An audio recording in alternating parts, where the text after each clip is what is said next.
Hello everyone, स्वागत है आपका आज के इस वीडियो लेक्चर में। हिमाचल प्रदेश एमसीक्यू सीरीज को कंटिन्यू करते हुए आज हम पार्ट नंबर 69 को डिस्कस करने वाले हैं। तो स्टार्ट करते हैं आज के इस वीडियो सेशन को। देखते हैं question number 808। Which of the following is true about the representation of women in HP state legislative assembly between 1967 and 1971। 1967 और 1971 के बीच एचपी राज्य विधानसभा में महिलाओं के प्रतिनिधित्व के बारे में निम्नलिखित में से कौन सा सत्य है। तो इन स्टेटमेंट्स को हम बाद में रीड करेंगे, पहले हम कुछ एक फैक्ट्स को जान लेते हैं।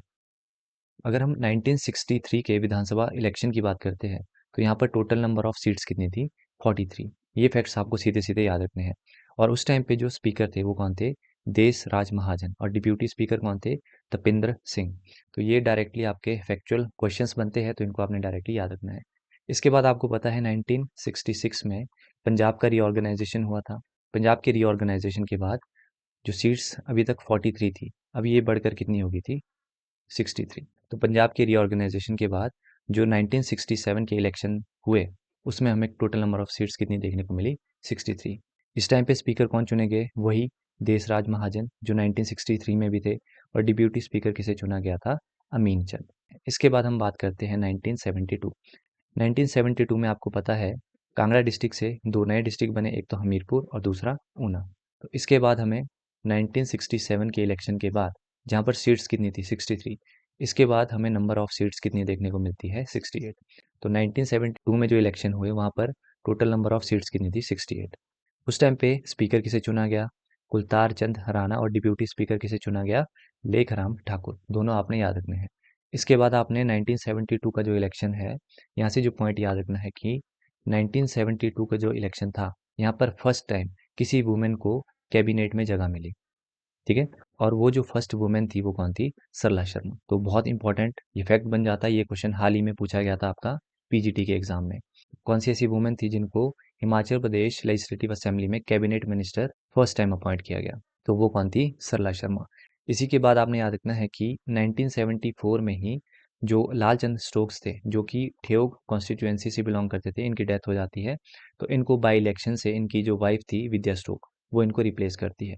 तो विद्या स्टोक्स से आपने क्या याद रखना है कि विद्या स्टोक्स जो है हिमाचल प्रदेश लेजिस्लेटिव असेंबली में कब मेंबर बनी थी? 1974 में। इनके पति की डेथ हो जाती है 1974 में।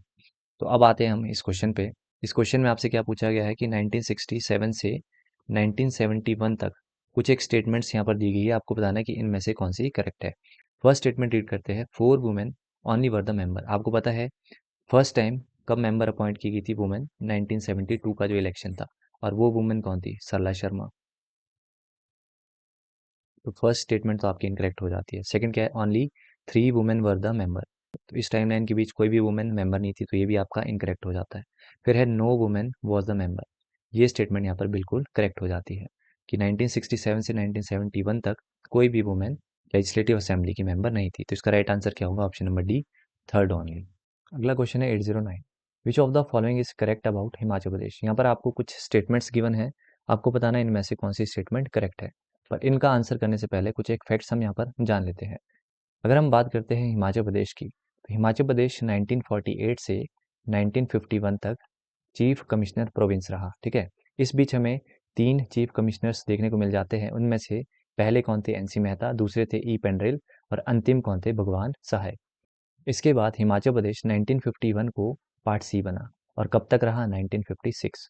तो यहाँ से आपने क्या याद रखना है? हिमाचल प्रदेश पार्ट सी कब बना? 1951। और कब तक रहा? 1956। इसी बीच नवंबर 1951 में हमें इलेक्शंस देखने को मिलते हैं लेजिस्लेटिव असेंबली के लिए। और कितनी सीट्स पर हुए थे? 36 सीट्स। इन 36 सीट्स में से आईएनसी ने कितनी जीती थी? 24 सीट्स। तो ये हमारे लिए इंपॉर्टेंट पॉइंट हो जाता है कि आईएनसी ने कितने नंबर ऑफ सीट्स यहाँ पर जीती थी। ठीक है। इसके बाद 1 मार्च 1952 को जो चीफ कमिश्नर थे इनको रिप्लेस कर लिया जाता है लेफ्टिनेंट गवर्नर से। तो इंपॉर्टेंट डेट है 1 मार्च 1952। इस डेट को क्या हुआ था? जो अब तक चीफ कमिश्नर हुआ करते थे इनको रिप्लेस कर दिया जाता है बाय लेफ्टिनेंट गवर्नर। और फर्स्ट लेफ्टिनेंट गवर्नर किसे अपॉइंट किया जाता है? ये हमारे लिए इंपॉर्टेंट है, मेजर जनरल हिम्मत सिंह। तो हिमाचल प्रदेश जब पार्ट सी था उस टाइम पर जो फर्स्ट लेफ्टिनेंट गवर्नर अपॉइंट किए वो कौन थे? मेजर जनरल हिम्मत सिंह।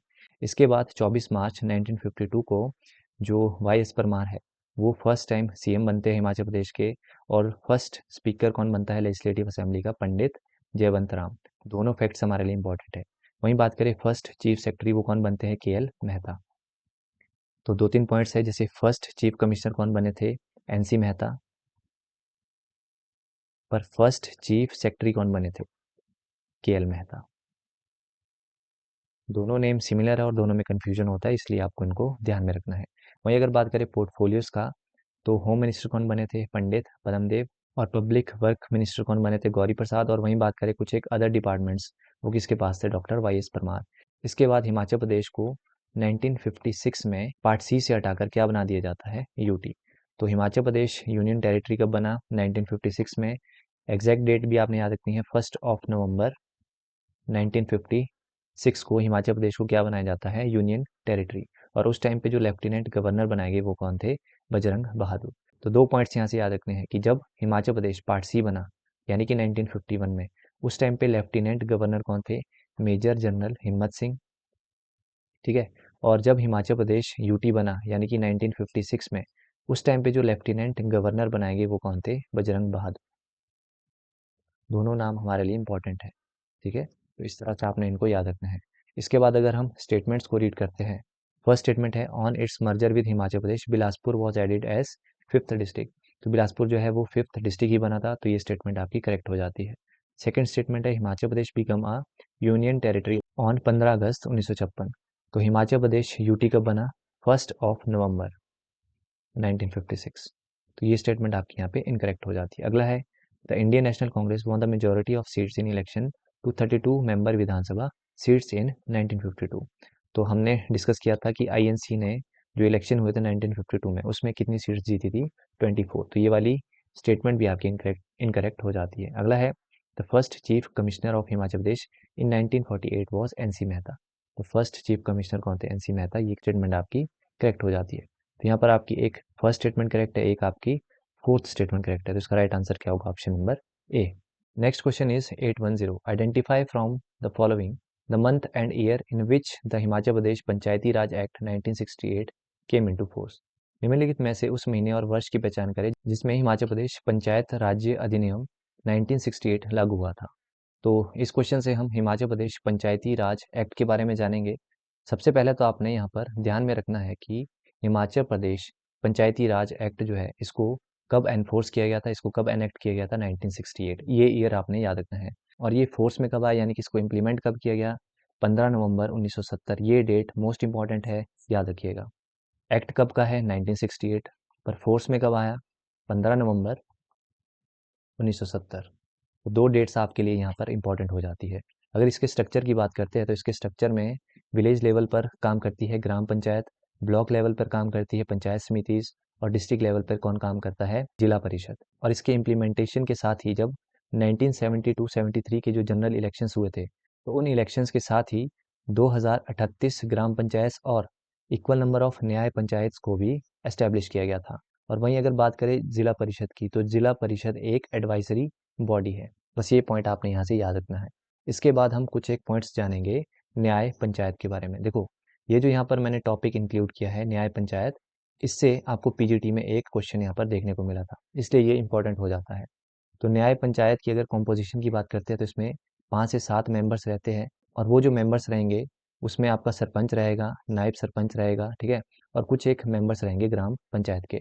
वहीं बात करें इनके काम की, तो ये इंडिपेंडेंटली काम करते हैं ग्राम पंचायत के। वहीं अगर बात करें इनके इलेक्शंस की, तो इनके इलेक्शंस किस तरह से होते हैं? जो ग्राम पंचायत के मेंबर्स होते हैं वही इनको आगे इलेक्ट करते हैं। ठीक है, इन शॉर्ट हम कह सकते हैं कि इनका जो इलेक्शन होता है वो इनडायरेक्टली होता है।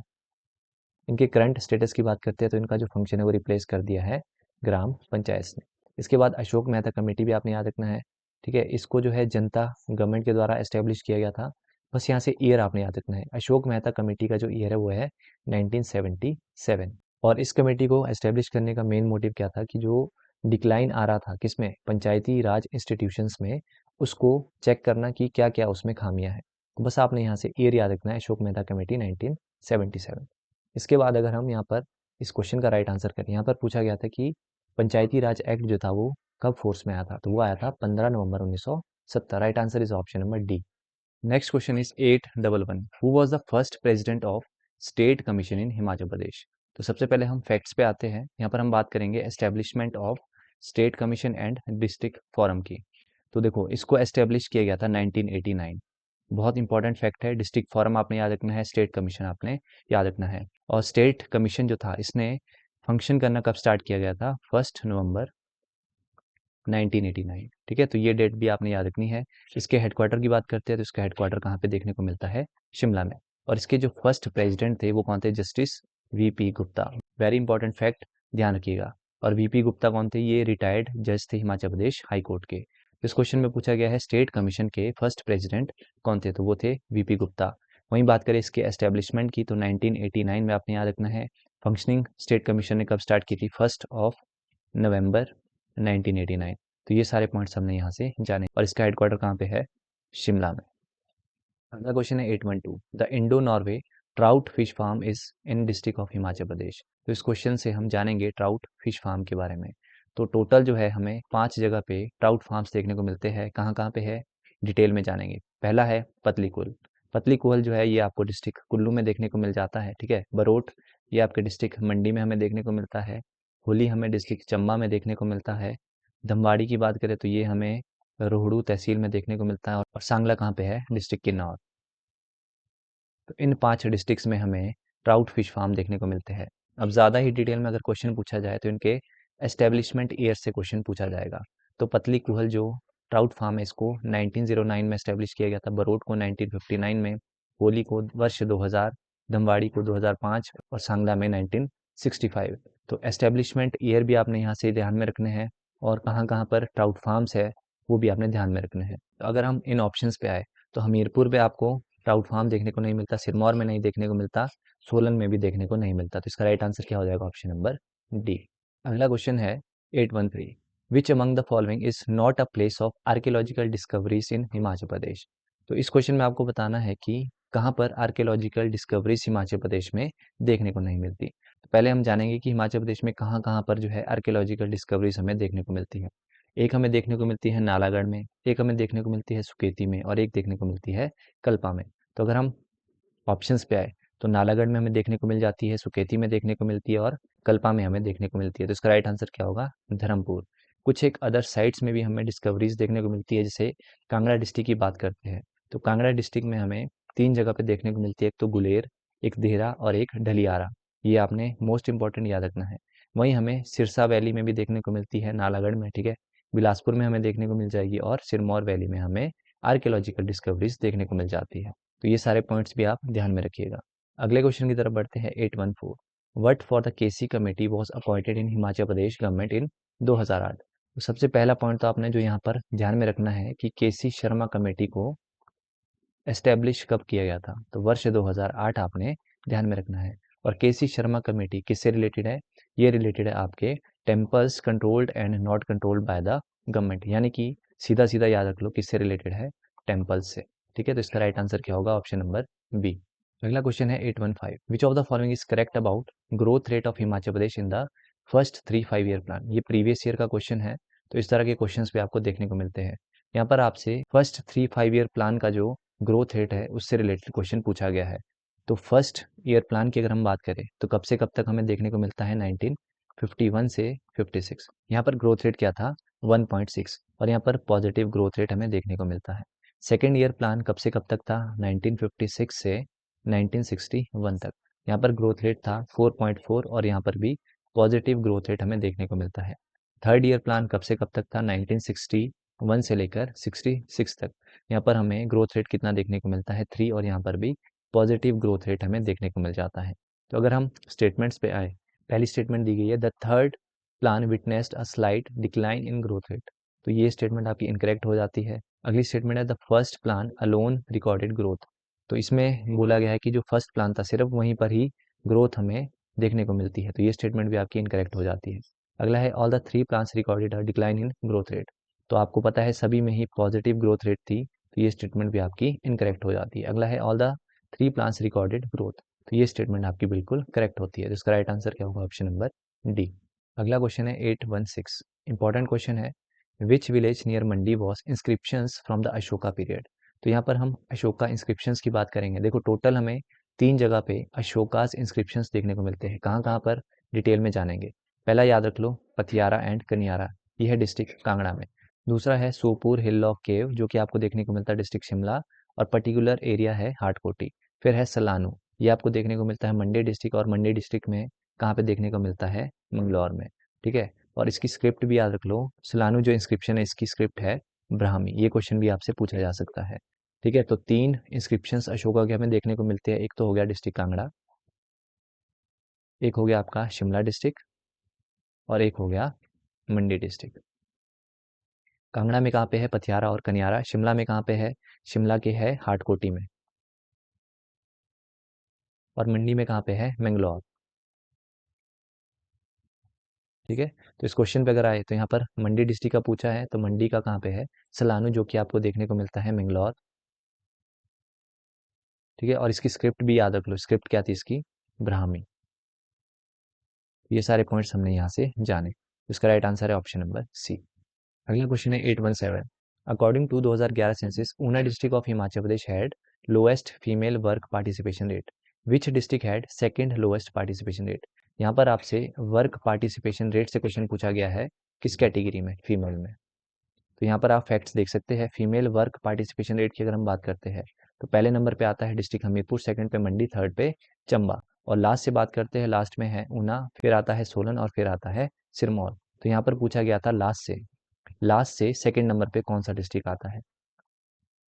तो पहले नंबर पे था ऊना, और सेकंड नंबर पे कौन सा था, सोलन। तो इसका राइट आंसर क्या होगा, ऑप्शन नंबर डी। इस तरह के क्वेश्चंस भी आपसे पूछे जा रहे हैं, तो ये आपके लिए इंपॉर्टेंट हो जाता है। तो इस तरह से भी आपने क्वेश्चंस को रीड करना है।